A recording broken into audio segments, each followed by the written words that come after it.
Good morning ਬੱਚਿਓ। ਅਸੀਂ ਪੜ੍ਹ ਰਹੇ ਹਾਂ ਕਥਾ ਕਹਾਣੀ ਕਹਾਣੀ ਸੰਗ੍ਰਹਿ। ਇਸ ਵਿੱਚ ਅਸੀਂ ਅਗਲੀ ਕਹਾਣੀ ਪੜ੍ਹਾਂਗੇ ਚੌਥੀ ਕੂਟ, ਵਰਿਆਮ ਸੰਧੂ ਦੁਆਰਾ ਲਿਖੀ ਹੋਈ। ਸਭ ਤੋਂ ਪਹਿਲਾਂ ਗੱਲ ਕਰਾਂਗੇ ਲੇਖਕ ਬਾਰੇ, ਜਿਸ ਦਾ ਜਨਮ 5 ਦਸੰਬਰ 1945 ਨੂੰ ਆਪਣੇ ਨਾਨਕੇ ਪਿੰਡ ਚਵਿੰਡਾ ਕਲਾਂ ਜ਼ਿਲ੍ਹਾ ਅੰਮ੍ਰਿਤਸਰ ਵਿੱਚ ਹੁੰਦਾ ਅਤੇ ਉਹਨਾਂ ਦੇ ਪਿਤਾ ਦਾ ਨਾਮ ਹੈ ਦੀਦਾਰ ਸਿੰਘ ਸੰਧੂ। ਬੱਚਿਓ, ਸਭ ਤੋਂ ਪਹਿਲਾਂ ਉਹ ਸਕੂਲ ਦੇ ਵਿੱਚ ਮਾਸਟਰੀ ਦੀ ਨੌਕਰੀ ਕਰਦੇ ਆ ਅਤੇ ਉਸ ਤੋਂ ਬਾਅਦ ਲਾਇਲਪੁਰ ਖਾਲਸਾ ਕਾਲਜ ਜਲੰਧਰ ਵਿੱਚ ਪੜ੍ਹਾਉਣਾ ਸ਼ੁਰੂ ਕਰਦੇ ਅਤੇ ਫਿਰ ਉਹ ਕੈਨੇਡਾ ਦੇ ਵਿੱਚ ਜਾ ਕੇ ਵਸ ਜਾਂਦੇ ਆ। 1971 ਦੇ ਵਿੱਚ ਉਹਨਾਂ ਨੇ ਸਾਹਿਤ ਜਗਤ ਦੇ ਵਿੱਚ ਪ੍ਰਵੇਸ਼ ਕੀਤਾ ਲੋਹੇ ਦੇ ਹੱਥ ਨਾਮੀ ਕਹਾਣੀ ਸੰਗ੍ਰਹਿ ਦੇ ਨਾਲ। ਉਸ ਤੋਂ ਬਾਅਦ ਅੰਗ ਸੰਗ, ਭੱਜੀਆਂ ਬਾਹੀਂ, ਚੌਥੀ ਕੂਟ ਉਹਨਾਂ ਦੇ ਅਗਲੇ ਕਹਾਣੀ ਸੰਗ੍ਰਹਿ ਆ ਅਤੇ ਉਸ ਤੋਂ ਬਾਅਦ ਉਹਨਾਂ ਨੇ ਕਥਾ ਧਾਰਾ ਅਤੇ ਕਰਵਟ ਨਾਮ ਦੇ ਕਹਾਣੀ ਸੰਗ੍ਰਹਿ ਸੰਪਾਦਿਤ ਕੀਤੇ। ਕੁਸ਼ਤੀ ਦਾ ਧਰੂ ਤਾਰਾ ਕਰਤਾਰ ਸਿੰਘ ਨਾਮੀ ਉਹਨਾਂ ਨੇ ਜੀਵਨੀ ਵੀ ਲਿਖੀ। ਸੋ ਬੱਚਿਓ, ਇਹ ਵਰਿਆਮ ਸਿੰਘ ਸੰਧੂ ਦਾ ਸਾਡੇ ਪੰਜਾਬੀ ਸਾਹਿਤ ਜਗਤ ਦੇ ਵਿੱਚ ਯੋਗਦਾਨ ਹੈ। ਉਹਨਾਂ ਨੂੰ ਚੌਥੀ ਕੂਟ ਕਹਾਣੀ ਸੰਗ੍ਰਹਿ ਲਿਖਣ ਦੇ ਲਈ ਸਾਹਿਤ ਅਕਾਦਮੀ ਦਿੱਲੀ ਨੇ ਪੁਰਸਕਾਰ ਵੀ ਦਿੱਤਾ। ਬੱਚਿਓ, ਚੌਥੀ ਕੂਟ ਕਹਾਣੀ ਸੰਗ੍ਰਹਿ ਪੰਜਾਬ ਸੰਕਟ ਦੇ ਨਾਲ ਸੰਬੰਧ ਰੱਖਦਾ। ਪੰਜਾਬ ਸੰਕਟ ਜਦੋਂ ਸਾਡੇ ਪੰਜਾਬ ਦੇ ਵਿੱਚ ਚਾਰੇ ਪਾਸੇ ਖੌਫ, ਸਹਿਮ ਅਤੇ ਦਹਿਸ਼ਤ ਫੈਲੀ ਹੋਈ ਸੀ ਅਤੇ ਹਿੰਦੂ ਅਤੇ ਸਿੱਖ ਇੱਕ ਦੂਜੇ ਨੂੰ ਦੇਖ ਕੇ ਇੱਕ ਦੂਜੇ ਨੂੰ ਮਾਰਨ ਨੂੰ ਪੈਂਦੇ ਸੀ, ਇੱਕ ਦੂਜੇ ਤੋਂ ਦੋਨੋਂ ਡਰਦੇ ਸੀ। ਬੱਚਿਓ, 1947 ਦਾ ਵੇਲਾ ਸਾਡੇ ਪੰਜਾਬ ਦੇ ਵਿੱਚ ਸਾਡੇ ਪੰਜਾਬੀਆਂ ਨੇ ਦੇਖਿਆ ਅਤੇ ਉਹ ਵੇਲਾ ਐਸਾ ਸੀਗਾ ਜਦੋਂ ਹਿੰਦੂ ਅਤੇ ਸਿੱਖ ਇਕੱਠੇ ਹੋ ਕੇ ਮੁਸਲਮਾਨਾਂ ਦੇ ਖਿਲਾਫ ਲੜਦੇ ਸੀਗੇ ਅਤੇ ਕਹਿੰਦੇ ਸੀਗੇ ਅਸੀਂ ਤਾਂ ਭਾਈ ਭਾਈ ਹਾਂ। ਪਰ ਉਸ ਤੋਂ ਬਾਅਦ ਪੰਜਾਬ ਸੰਕਟ ਦਾ ਵੇਲਾ ਆਇਆ ਅਤੇ ਉਦੋਂ ਸਿੱਖ ਅਤੇ ਹਿੰਦੂ ਆਪਸ ਦੇ ਵਿੱਚ ਲੜੇ ਅਤੇ ਇਹਨਾਂ ਨੇ ਇੱਕ ਦੂਜੇ ਦੀ ਕੱਟ ਵੱਢ ਕੀਤੀ ਅਤੇ ਉਸ ਵੇਲੇ ਦੇ ਖੌਫ ਨੂੰ ਹੀ ਇਸ ਚੌਥੀ ਕੂਟ ਕਹਾਣੀ ਦੇ ਵਿੱਚ ਆਧਾਰ ਬਣਾਉਂਦਾ ਹੈ ਵਰਿਆਮ ਸੰਧੂ। ਚੌਥੀ ਕੂਟ ਹੁੰਦੀ ਹੈ ਬੱਚਿਓ, ਅਸੀਂ ਸਾਰਿਆਂ ਨੇ ਸਾਡੇ ਬਜ਼ੁਰਗਾਂ ਤੋਂ ਕਹਾਣੀ ਸੁਣੀ ਹੋਏਗੀ। ਚੌਥੀ ਮਤਲਬ ਚੌਥਾ, ਚਾਰ, ਅਤੇ ਕੂਟ ਮਤਲਬ ਰਾਸਤਾ। ਠੀਕ ਹੈ, ਚੌਥਾ ਰਾਸਤਾ। ਹੁਣ ਅਸੀਂ ਸਾਰਿਆਂ ਨੇ ਬਚਪਨ ਦੇ ਵਿੱਚ ਕਹਾਣੀਆਂ ਸੁਣੀਆਂ ਹੋਈਆਂ ਰਾਜਕੁਮਾਰਾਂ ਵਾਲੀਆਂ, ਜਿਹਦੇ ਵਿੱਚ ਸਾਨੂੰ ਦੱਸਿਆ ਜਾਂਦਾ ਸੀਗਾ ਕਿ ਕੋਈ ਰਾਜਕੁਮਾਰ ਹੈ ਜਿਹਦੇ ਲਈ ਜਿਹੜਾ 3 ਰਾਸਤੇ ਤਾਂ ਆਰਾਮ ਦੇ ਨਾਲ ਸਫ਼ਰ ਤੈਅ ਕਰ ਲੈਂਦਾ ਉਹਨਾਂ ਰਾਸਤਿਆਂ ਦੇ ਉੱਤੇ, ਪਰ ਉਹਨੂੰ ਪਹਿਲਾਂ ਹੀ ਵਾਰਨਿੰਗ ਦਿੱਤੀ ਜਾਂਦੀ ਹੈ ਕਿ ਚੌਥੀ ਕੂਟ, ਚੌਥਾ ਰਾਸਤਾ ਸੌਖਾ ਨਹੀਂ ਹੈ, ਇਸ ਕਰਕੇ ਉਸ ਰਾਸਤੇ 'ਤੇ ਉਹਨੂੰ ਜਾਣਾ ਨਹੀਂ ਚਾਹੀਦਾ। ਪਰ ਅਸੀਂ ਕਹਾਣੀਆਂ ਵਿੱਚ ਪੜ੍ਹਦੇ ਰਹੇ ਹਾਂ ਜਾਂ ਦੇਖਦੇ ਰਹੇ ਹਾਂ ਟੀਵੀ ਦੇ ਵਿੱਚ ਵੀ ਕਿ ਫਿਰ ਵੀ ਉਹ ਰਾਜਕੁਮਾਰ ਹਿੰਮਤ ਅਤੇ ਸਾਹਸ ਕਰਕੇ ਉਸ ਰਾਸਤੇ 'ਤੇ ਜਾਂਦੇ ਵੀ ਰਹੇ ਹੈ ਅਤੇ ਉੱਥੋਂ ਵਿਜੈ ਹੋ ਕੇ ਵੀ ਆਉਂਦੇ ਰਹੇ ਹੈ। ਸੋ ਇਸ ਕਹਾਣੀ ਦੇ ਨਾਲ, ਕਹਾਣੀ ਨੂੰ ਆਧਾਰ ਬਣਾ ਕੇ ਇਹ ਚੌਥੀ ਕੂਟ ਸ਼ਾਇਦ ਵਰਿਆਮ ਸੰਧੂ ਜੀ ਨੇ ਇਸ ਕਹਾਣੀ ਦਾ ਨਾਮ ਰੱਖਿਆ। ਸੋ ਦੇਖਦੇ ਹਾਂ ਪੰਜਾਬ ਸੰਕਟ ਦੇ ਨਾਲ ਸੰਬੰਧਿਤ ਇਹ ਕਹਾਣੀ ਚੌਥੀ ਕੂਟ ਦੇ ਨਾਲ ਕਿਸ ਤਰ੍ਹਾਂ ਸੰਬੰਧਿਤ ਹੈ। ਕੀ ਲਿਖਦਾ ਹੈ ਵਰਿਆਮ ਸੰਧੂ? ਜਿਉਂ ਹੀ ਸੂਰਜ ਦੂਰ ਪੱਛਮ ਵਿੱਚ ਉੱਚੇ ਲੰਮੇ ਰੁੱਖਾਂ ਵਿੱਚੋਂ ਦੀ ਹੇਠਾਂ ਤੇ ਫਿਰ ਹੋਰ ਹੇਠਾਂ ਹੋਣ ਲੱਗਾ ਤਾਂ ਮੇਰਾ ਦਿਲ ਵੀ ਜਿਵੇਂ ਧੱਕ ਕਰਕੇ ਹੇਠਾਂ ਬੈਠਣ ਲੱਗਾ ਸੀ। ਸੋ ਬੱਚਿਓ, ਪੰਜਾਬ ਸੰਕਟ ਦੇ ਉਸ ਦੌਰ ਦੀ ਇਹ ਗੱਲ ਕਰ ਰਿਹਾ ਜਦੋਂ ਲੋਕ ਸ਼ਾਮ ਨੂੰ ਘਰ ਤੋਂ ਬਾਹਰ ਨਿਕਲਣਾ ਤਾਂ ਉਹਨਾਂ ਦਾ ਇਹ ਹੁੰਦਾ ਸੀਗਾ ਕਿ ਹੁਣ ਪਤਾ ਨਹੀਂ ਘਰ ਦੇ ਵਿੱਚ ਅਸੀਂ ਵਾਪਸ ਆਉਣਾ ਕਿ ਨਹੀਂ ਆਉਣਾ। ਮੌਤ ਉਹਨਾਂ ਦੇ ਸਾਹਮਣੇ ਹੁੰਦੀ ਸੀਗੀ। ਸੋ ਹੁਣ ਇਸ ਕਹਾਣੀ ਦਾ ਪਾਤਰ ਵੀ ਗੱਲ ਕਰ ਰਿਹਾ ਹੈ ਕਿ ਜਦੋਂ ਸੂਰਜ ਦੂਰ ਪੱਛਮ ਵਿੱਚ ਉੱਚੇ ਲੰਮੇ ਰੁੱਖਾਂ ਵਿੱਚੋਂ ਦੀ ਹੇਠਾਂ ਤੇ ਫਿਰ ਹੋਰ ਹੇਠਾਂ ਹੋਣ ਲੱਗਾ ਤਾਂ ਮੇਰਾ ਦਿਲ ਵੀ ਜਿਵੇਂ ਧੱਕ ਕਰਕੇ ਹੇਠਾਂ ਬੈਠਣ ਲੱਗਾ ਸੀ। ਮੈਂ ਕਦੀ ਘੜੀ ਵੱਲ, ਕਦੀ ਬੱਸ ਦੀ ਚਾਲ ਅਤੇ ਬੱਸ ਦੇ ਡਰਾਈਵਰ ਵੱਲ ਤੇ ਫਿਰ ਬਾਹਰ ਪਸਰ ਰਹੇ ਸ਼ਾਮ ਦੇ ਹਨੇਰੇ ਵੱਲ ਵੇਖ ਰਿਹਾ ਸਾਂ।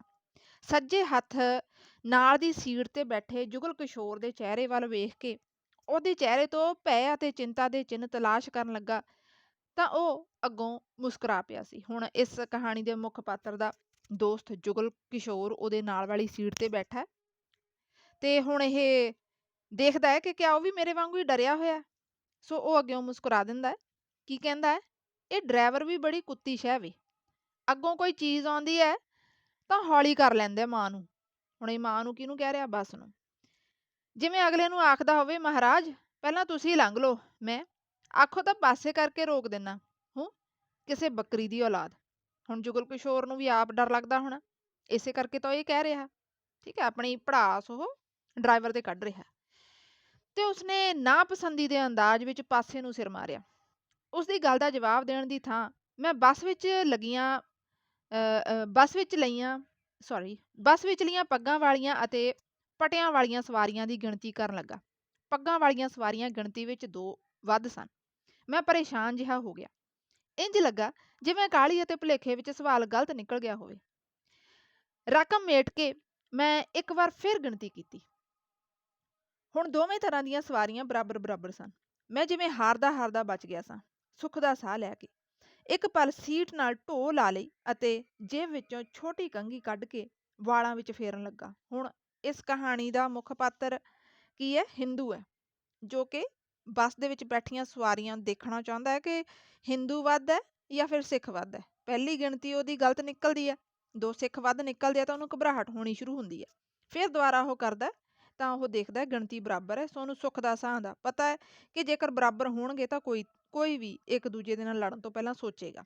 ਸੋ ਇਹ ਹੈ ਸਾਡਾ ਪੰਜਾਬ ਸੰਕਟ, ਜਦੋਂ ਇਸ ਤਰ੍ਹਾਂ ਲੋਕ ਸੋਚਦੇ ਹੁੰਦੇ ਸੀਗੇ। ਫਿਰ ਕੰਘੀ ਜੇਬ ਵਿੱਚ ਪਾ ਕੇ ਬਾਰੀ ਵਿੱਚੋਂ ਬਾਹਰ ਫੈਲ ਰਹੇ ਸ਼ਾਮ ਦੇ ਘੁਸਮੁਸੇ ਵਿੱਚ ਨਜ਼ਰ ਗੜ ਦਿੱਤੀ। ਹਨੇਰੇ ਵੱਲ ਵੇਖਦਿਆਂ ਹੀ ਜਿਵੇਂ ਪਲ ਭਰ ਲਈ ਮਿਲੇ ਸੁੱਖ ਉੱਤੇ ਫਿਰ ਸਿਆਹੀ ਫੈਲ ਗਈ ਸੀ। ਹੁਣ ਜਿਵੇਂ ਜਿਵੇਂ ਹਨੇਰਾ ਹੁੰਦਾ ਜਾ ਰਿਹਾ ਉਵੇਂ ਉਵੇਂ ਖਤਰਾ ਵੱਧ ਰਿਹਾ। ਇਸ ਕਰਕੇ ਇਸ ਕਹਾਣੀ ਦੇ ਪਾਤਰ ਨੂੰ ਘਬਰਾਹਟ ਹੁੰਦੀ ਹੈ। ਸੂਰਜ ਡੁੱਬੇ ਤੋਂ ਬਾਅਦ ਬੱਸ ਵਿੱਚ ਸਫ਼ਰ ਕਰਨਾ ਤਾਂ ਮੌਤ ਦੇ ਨਾਲ ਤੁਰਨਾ ਹੈ। ਤੇ ਫਿਰ ਇਸ ਦਿਸ਼ਾ ਵਿੱਚ ਹੁਣ ਇਹ ਕਿਹੜੀ ਦਿਸ਼ਾ ਦੀ ਗੱਲ ਕਰ ਰਿਹਾ? ਉਸ ਵੇਲੇ ਬੱਚਿਓ ਅੰਮ੍ਰਿਤਸਰ ਖਾਸ ਕਰਕੇ ਵੱਡਾ ਸ਼ਹਿਰ ਸੀਗਾ ਤੇ ਇਹਦੇ ਆਲੇ ਦੁਆਲੇ ਖਤਰੇ ਜ਼ਿਆਦਾ ਮੰਡਰਾਉਂਦੇ ਹੁੰਦੇ ਸੀਗੇ, ਜ਼ਿਆਦਾ ਸਰਗਰਮ ਏਰੀਆ ਸੀਗਾ ਇਹ। ਸੋ ਹੁਣ ਦੇਖਦੇ ਹਾਂ ਕੀ ਕਹਿੰਦਾ ਕਹਾਣੀਕਾਰ। ਪਿਛਲੇ ਦਿਨੀ ਦਿੱਲੀ ਰਹਿੰਦੇ ਮੇਰੀ ਭੂਆ ਦੇ ਪੁੱਤ ਰਾਕੇਸ਼ ਦੀ ਚਿੱਠੀ ਆਈ ਸੀ।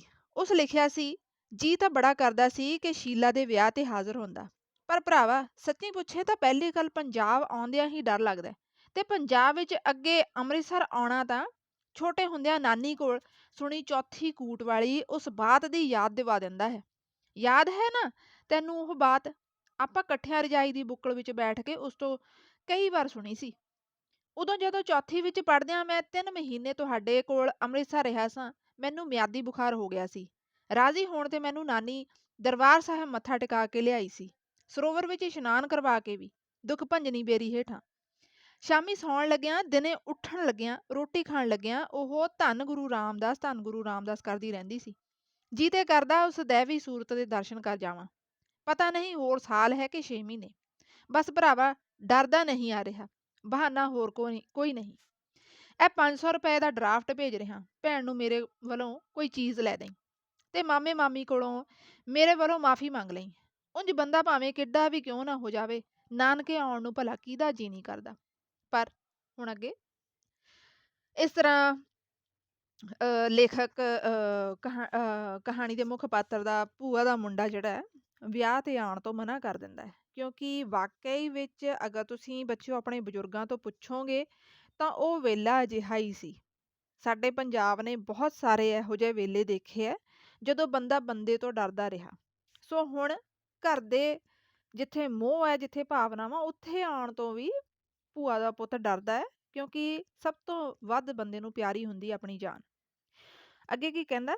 ਮੇਰੇ ਮਨ ਵਿੱਚ ਛੋਟੇ ਹੁੰਦਿਆਂ ਦਾਦੀ ਤੋਂ ਸੁਣੀ ਰਾਜਕੁਮਾਰ ਵਾਲੀ ਉਹ ਬਾਤ ਘੁੰਮ ਰਹੀ ਸੀ, ਜਿਸ ਅੱਗੇ ਇਹ ਸ਼ਰਤ ਲਾ ਦਿੱਤੀ ਗਈ ਸੀ ਕਿ ਉਹ ਤਿੰਨੇ ਕੂਟਾਂ ਵੱਲ ਤਾਂ ਬੇਫਿਕਰੀ ਨਾਲ ਜਾ ਸਕਦਾ ਸੀ, ਪਰ ਚੌਥੀ ਕੂਟ ਵੱਲ ਨਹੀਂ, ਕਿਉਂਕਿ ਚੌਥੀ ਕੂਟ ਵੱਲ ਜਾਇਆ ਪੈਰ ਪੈਰ ਤੇ ਮੋੜ ਮੋੜ ਤੇ ਉਸਦੀ ਜਾਨ ਨੂੰ ਖਤਰਾ ਸੀ।